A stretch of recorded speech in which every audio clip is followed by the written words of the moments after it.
이재명 대통령이 국무회의를 주재하면서 가장 시급한 과제는 물가 안정이다라고 강조를 하고 있습니다. 물가에 대한 이 대책 오늘 계속 강조가 될 걸로 보이는데요. 이 유가 상황, 주식시장 상황 어떤지 김종철 오마이뉴스 기자 전화 연결해서 잠깐 말씀을 나눠보도록 하겠습니다. 전화 연결해 보죠.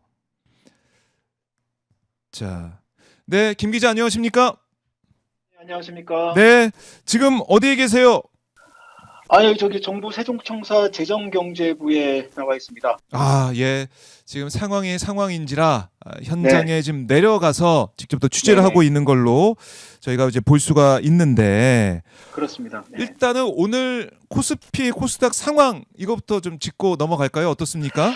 네, 어제 또 많이 놀라셨죠? 오늘 지금 아침 상황은 좀 더 어제보다 좀 낫네요. 네. 오늘 아침 지금 현재 코스피 지금 10시 15분, 16분 현재 보니까 5,567.71. 네. 어제보다 315포인트가 좀 올랐고, 아. 6%. 네. 코스닥도 한 1138. 네. 어제보다 36포인트, 3.3% 좀 올랐는데요. 네. 오늘 아침에 갑자기 또, 급하게 오르다 보니까 또 아침에 뭐 매수 사이드 카드 발동이 되고, 뭐, 어제보다는 분명히 낮은 상황이고, 그런데요. 삼성전자 주식값도 주가도 보니까 18만 9,450원에서 왔다 갔다 하네요. 그러니까 예. 어제보다 9%, SK하이닉스는 93만 2천원, 11% 어제보다 올랐고요. 현대차도 53만 9천원, 어제보다 6%. 네.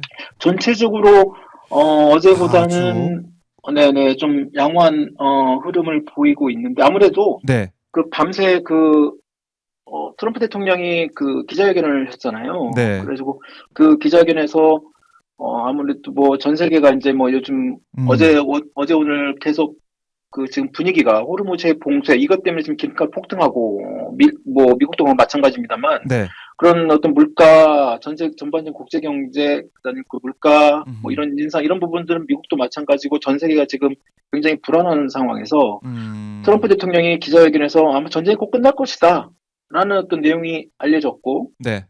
그러다 보니까 이제 국제유가 어제 밤새 있던 국제유가의 기본적인 시세가 한때 막 99불부터 아시아 쪽은 한 120불까지 올라왔는데 그게 이제 어제 마무리가 아마 배럴당 80달러 선까지 내려갔다고 하더라고요. 그러다 네. 보니까 아마 미 증시나 국내 금융시장에도 오늘 아침에 이게 반영되고 있지 않나라는 생각이 듭니다. 네. 아, 그래요. 참 정말 이 주식 이 시세를 보면서 많은 분들이 일희일비하고 계실 것 같은데 트럼프 네. 대통령의 입만 또 쳐다보게 되고 이런 상황인데 트럼프 네. 대통령이 일단은 빨리 뭐 끝낼 수 있다 이런 취지 또 이제 유가도 거기에 또 반응을 하면서 우리 시장 상황이 네. 오늘은 급등을 좀 보이고 있는 상황입니다.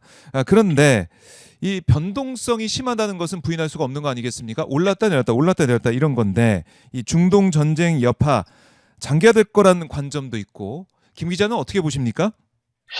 지금 제가 지난주 한번 나와서 요즘에 지금 이 주식시장 특히 국내 금융시장 같은 경우에는 네. 그 우리가 지금 한 번도 가보지 않은 주가 5천, 주가 6천, 네. 네, 코스피 6천 시대 그 과정에서 지금 한 일주일 사이에 지금 변동성이라는 것이 전 세계 그리고 지금 제가 여러 주식시장에 오랫동안 몸담고 있었던 분들과 얘기를 들어보면 네. 이분들도 한 번도 경험해보지 못한 그런 변동폭이라는 거예요. 그렇죠. 뭐 하루 이틀 사이에 막 1000포인트가 왔다 갔다 하고 물론 개인 투자자들과 뭐 기관 투자자, 외국 투자자들 뭐 여러 가지 이제 뭐 차이는 있겠습니다만 네. 서로 느끼는 그런 뭐라고 할까 공포감이나 이런 뭐 불확실성 때문에 좀 힘들잖아요. 그렇죠. 방금 말씀하신 것처럼 이런 변동성이 너무 큰 핵심은 그런 지금 전혀 예상치 못한 미국, 이스라엘의 어떤 이란과의 전쟁, 네. 중동 전쟁 그리고 그 중동 전쟁이 지금 불확실하게 움직이고 있다. 전쟁 자체보다는 이것이 원래는 트럼프 대통령이 곧 끝날 것이다, 뭐 1주, 2주 엄청난 또 화력을 통해서 우리는 뭐 이란의 어떤 새로운 어떤 정권을 세울 것이다 이렇게 얘기를 해왔고 또 네. 실제 일부 그게 기대가 반영이 되면서 금융시장, 국제 금융시장이 뭐 굉장히 출렁인 건 맞는데 네. 지금 현재 또 어제까지 또 분위기는 이런 전쟁 자체가 굉장히 오래될 가능성이 크다. 그렇죠. 지금 오늘로 전쟁이 지금 10일째를 넘어가고 있잖아요. 예.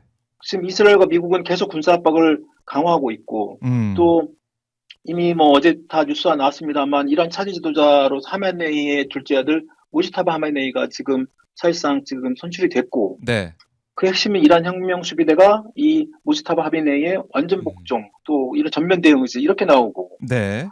그러다 보니까 이제 전반적 국제 금융 특히 또 호르무즈 해협에 사실상 봉쇄되고 그 주변에 있는 국가들이 오펙 그 국가들이 또 석유를 또 감산하겠다 이런 얘기까지 나오다 보니까 국제 금융시장이나 국제 경제, 국제 무역에서 아 이거 전쟁이 생각보다 오래 가는 거 아니야?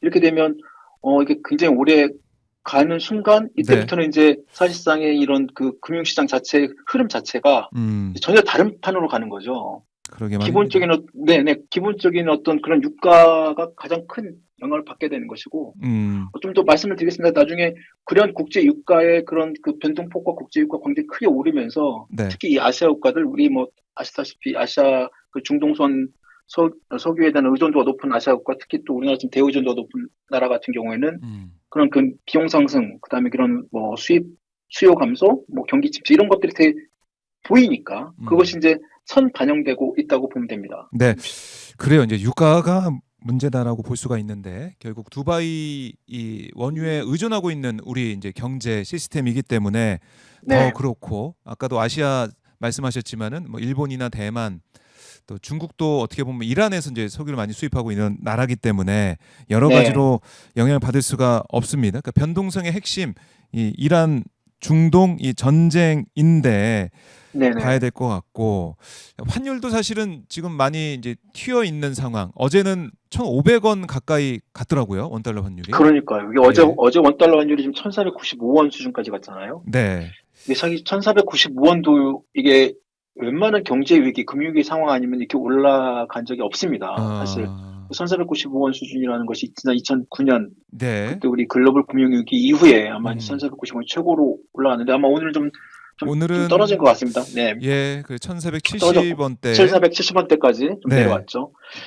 그 기본적으로 이미 다 아시다시피 이제 요즘은 이제 많은 국민들이 주식이나 금융시장에 관심을 갖고 경제에 관심을 묻다 보니까 환율도 아마 관심을 갖고 또 알고 계시는 것 같은데 전쟁이나 어떤 지정학적 이런 위기가 발생을 하게 되면 투자자들 입장에서는 아무래도 위험 자산을 팔고 달러나 금 이런 같은 어떤 안전 자산으로 많이 이동을 하자고 하잖아요.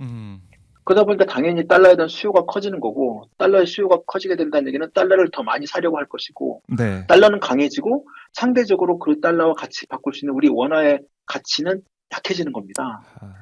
그리고 원화의 가치가 약해진다는 얘기는 환율이 올라간다는 얘기고요. 그렇죠. 그러다 보니까 아무래도 또 우리나라는 원유 수입 의존도가 높잖아요. 그리고 또 그런 글로벌 또 대외 무역 환경이 높고 이 과정에서 기름값은 오르죠. 또 환율이 오르죠. 그러면 기름값도 오르고 환율이 오르면 그리고 무역하는 기업들이나 입장에서는 아무래도 비용의 부담이 클 수밖에 없는 것이고 기업이 어떤 물건을 생산할 때 비용이 커지면 그 비용의 증가 부분은 당연히 가격으로 가격에 반영이 될 것이고 가격이 오르게 되면 당연히 국민들 소비자 입장에서는 소비를 줄이게 되게 됩니다. 네, 그래요. 그러니까 거의 이제 물가 문제까지 저희가 생각할 수밖에 없고 오늘도 이재명 대통령이 국무회의를 주재하면서 이제 물가 대응을 하겠다라고 강조를 했고, 그렇죠. 네, 석유 최고 가격제, 또 세제 조정, 재정 지원 속도감 있게 하겠다 이렇게도 오늘 국무회의에서 이재명 대통령이 강조를 하고 있습니다. 그렇습니다. 네.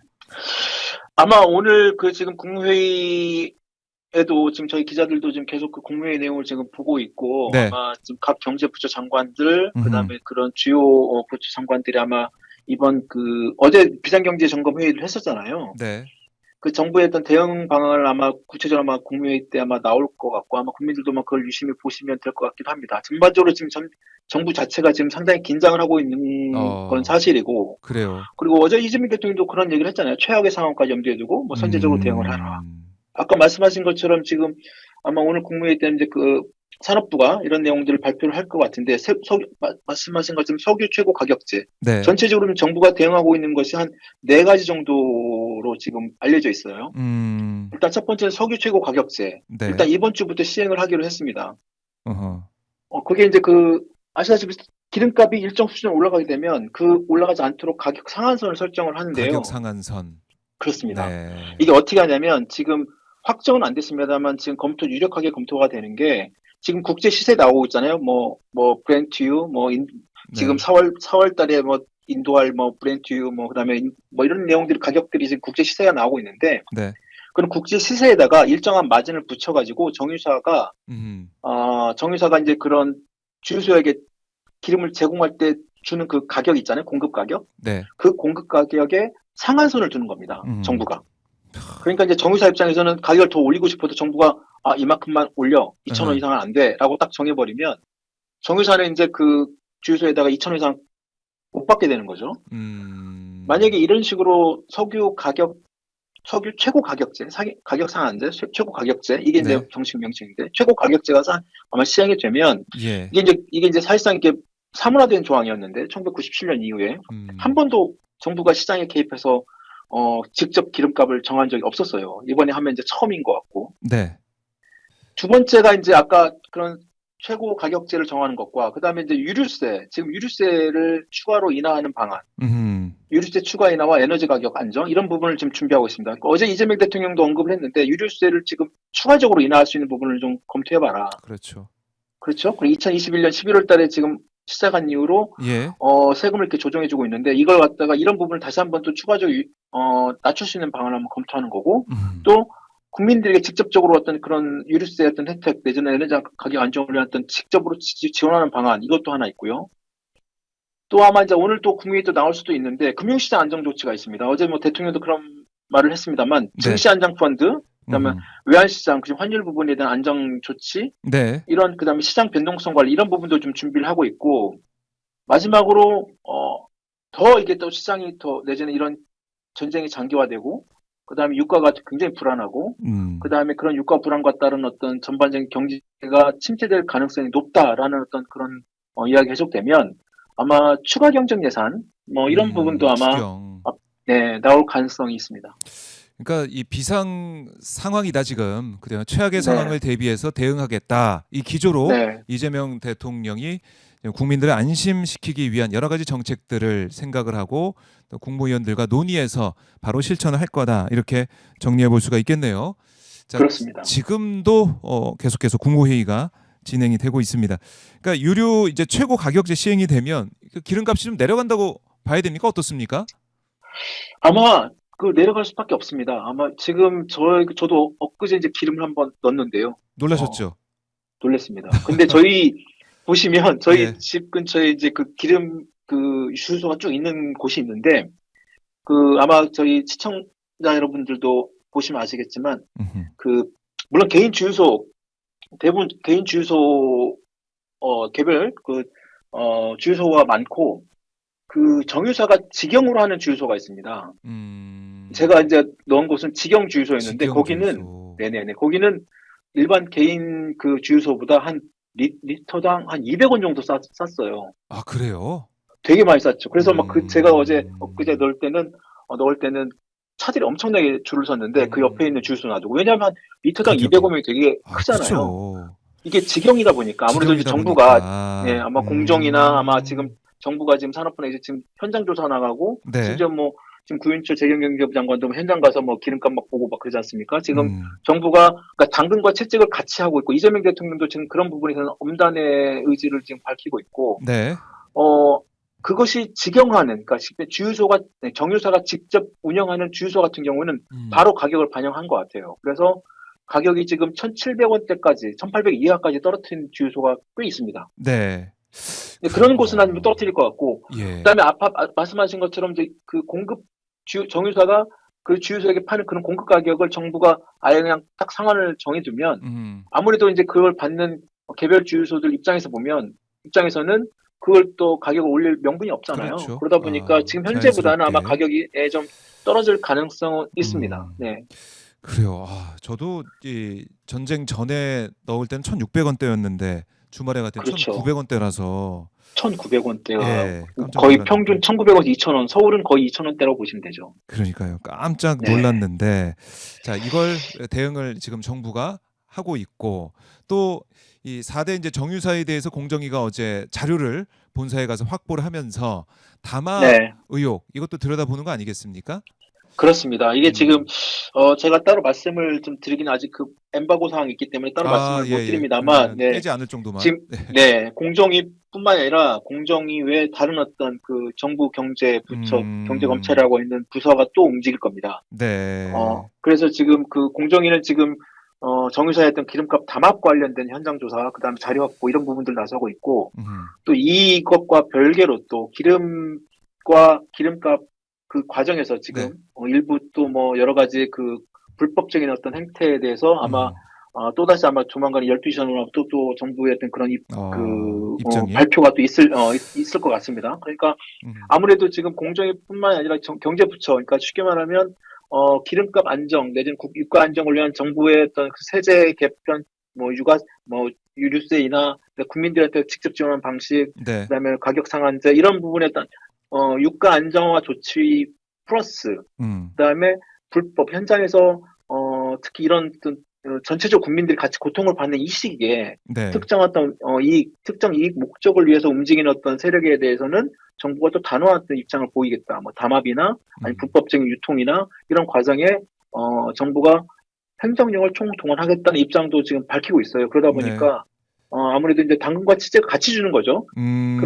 그렇게 되면 아무래도 시장도 좀 더 투명하고 공정하게 되면서 그 전반적인 국민들한테 소비자들한테는 충분히 이익이 되고 있고 네. 이것이 단순 우리 경제가 지금 기초체력 펀더멘털이 나빠서 그런 게 아니라 외부 효과 때문에 그러지 않습니까? 외부적인 어떤 그런 지정학적인 어떤 위치 또는 그 국제적인 어떤 중동 전쟁, 이런 부분 때문에 지금 영향을 받고 있는 거기 때문에 이것이 계속 간다는 보장은 없어요. 다만 이게 우리가 할 수 있는 어떤 그런 뭐 외적 변수, 우리가 할 수 있는 건 하는 그 한계가 있고 그러면 우리는 내부적으로 이걸 어떻게 이 위기를 슬기롭게 넘기느냐라고 봤을 때는 정부가 양면의 어떤 그런 당근과 채찍 정책을 같이 하면서 시장을 좀 더 공정하고 투명하고 정상화하고 이런 방안으로 가는 게 맞지 않나라는 생각도 들어봅니다. 네.